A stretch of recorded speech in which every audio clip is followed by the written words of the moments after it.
Till in 2009, an American tourist was almost left behind by his transcontinental Australian train. He clung to the outside for 2 hours and 124 miles in only shirt and jeans while the temperature dropped below freezing. Vance, from North Pole, Alaska dude from Alaska goes to Australia and nearly freezes to death. Crossing the desert. Chad from the North Poles of hypothermia in Australia. That's some or not the Onion type headline if it had happened. I wish to never have to deal with the Alaska cold ever again, monkeys Paul curls. The extreme holiday he did not know he needed. But he made it. What a trooper. 19. Year. Old Chad Vance, of course he survived. Vance, from North Pole, Alaska. After spending 2 hours below freezing temperatures, he ate some soup, took a shower and went for some sightseeing at the next stop. He even recorded his experience during the whole ordeal. You can see a little bit of it here at YouTube. Come or watch. Punep 65 A hanging Chad. This is going to go completely over the heads of anyone under like 32. You know I closed the thread when I saw this comment. Something is to write about this story. There's no way that Portuguese is more interesting than the inside of a train, so how was he distracted enough to lose track of time? What are you hiding, Chad? What really happened that day? We're reasonably close is a 3-hour drive. And why on earth would this guy leave his passport on the train? Was sport on the ticket. They read has by there. This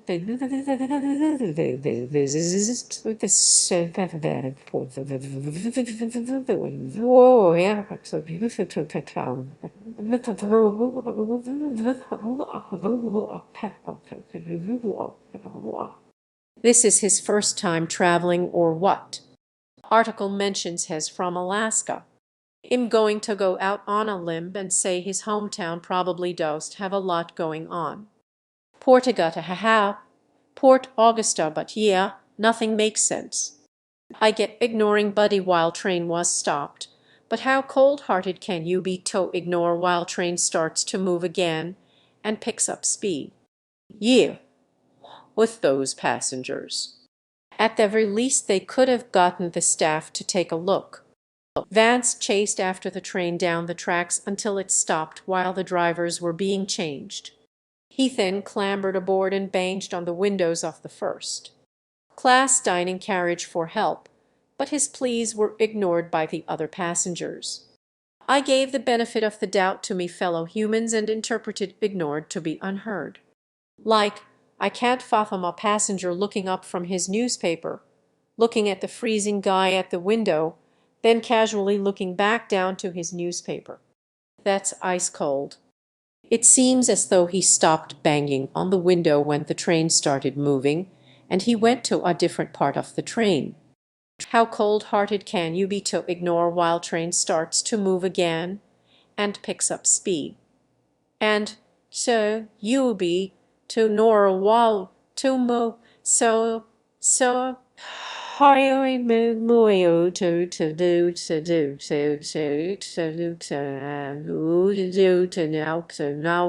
now to need you to need you to you to you to you to new you to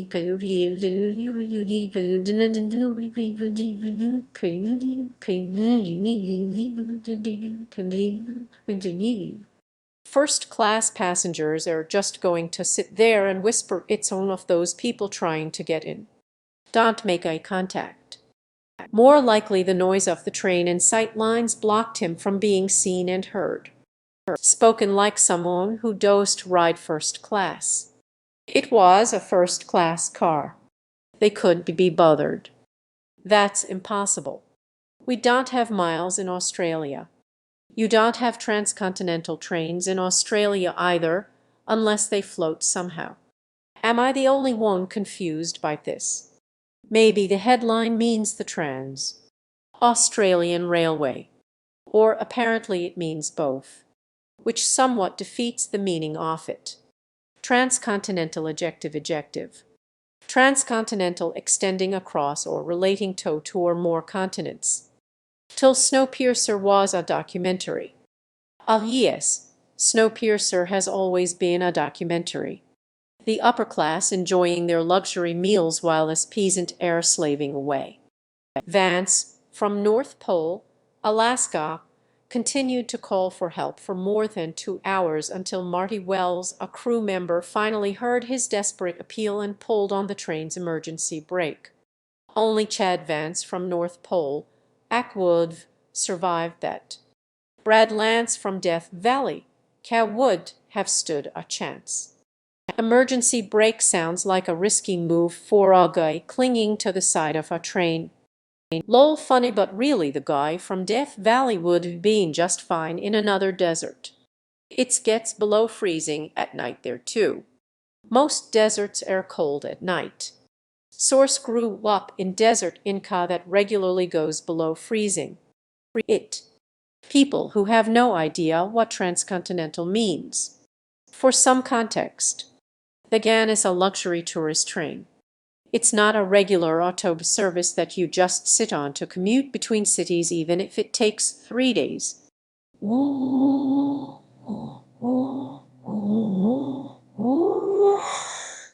It is now, but back then they also had cattle-class ACA sit-up seats with a single shared bathroom for the carriage of approx 60 people, which you sit in for the entire journey. Red Service or Red Kangaroo or Day. Nighter seats 200. They also had red cabins, where you shared a cabin with a rando if you were traveling alone, but at least you had a bed. Shared bathrooms again, but a lot fewer people. If you want to get from Adelaide to Darwin or vice versa quickly and cheaply, you'd fly in under 4 hours.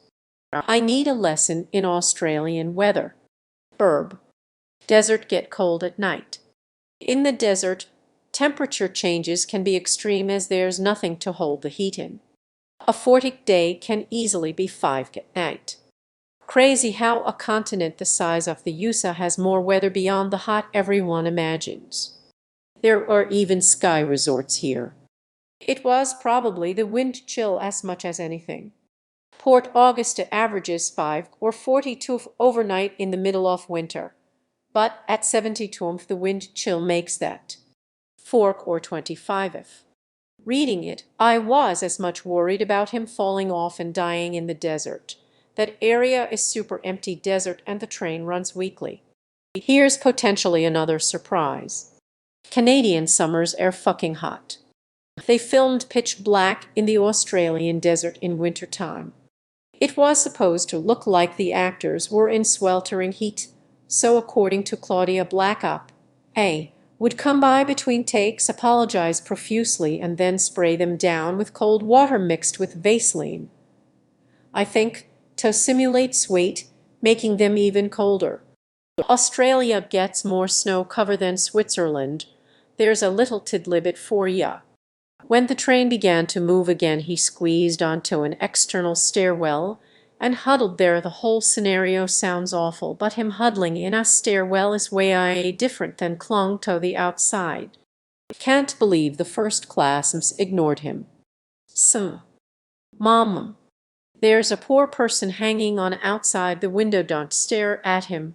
You'll just encourage them. Geez, I thought you were kidding. Vance chased after the train down the tracks until it stopped while the drivers were being changed. He then clambered aboard and banged on the windows of the first class dining carriage for help, but his pleas were ignored by the other passengers.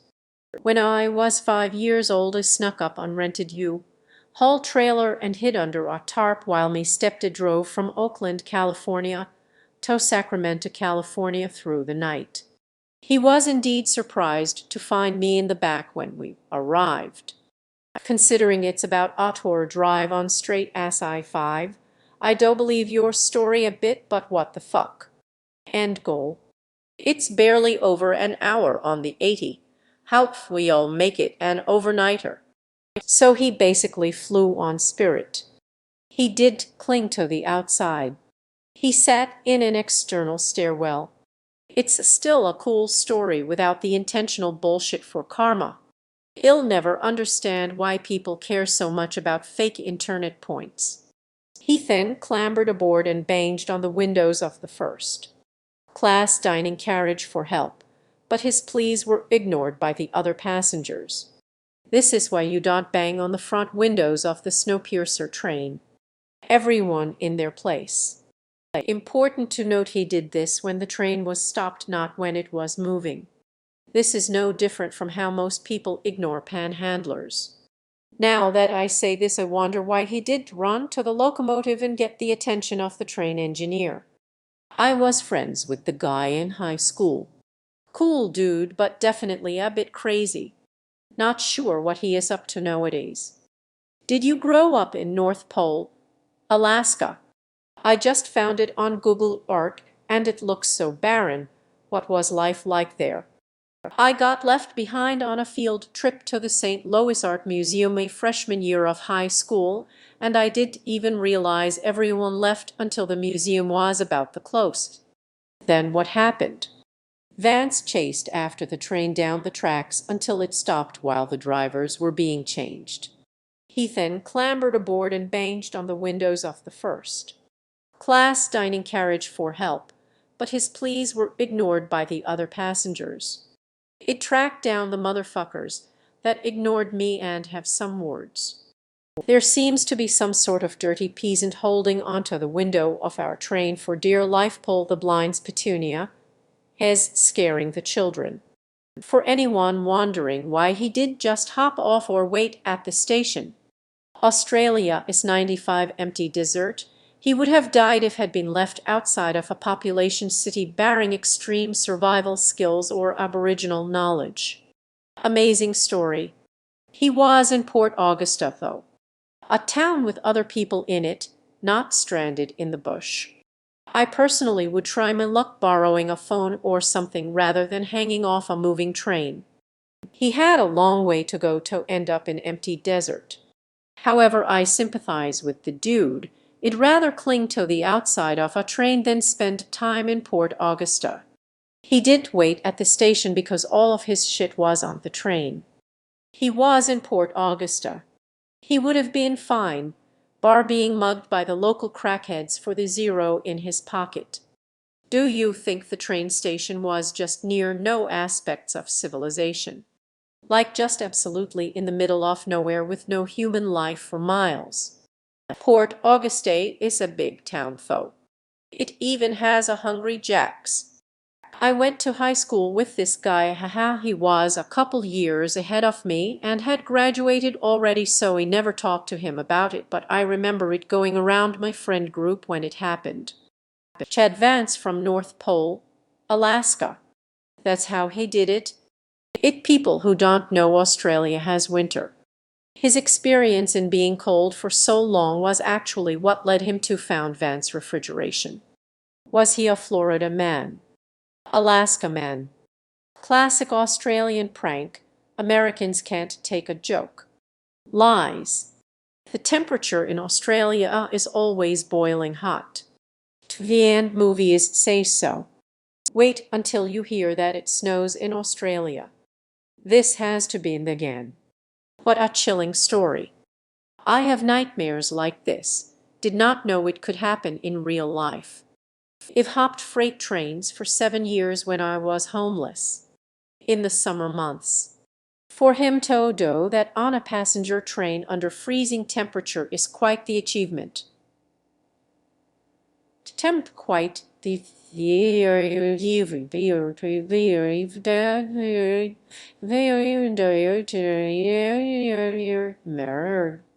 what an idiot. Just missed the damn train. Yes, but if all his stuff was on the train, he could have had to wait too.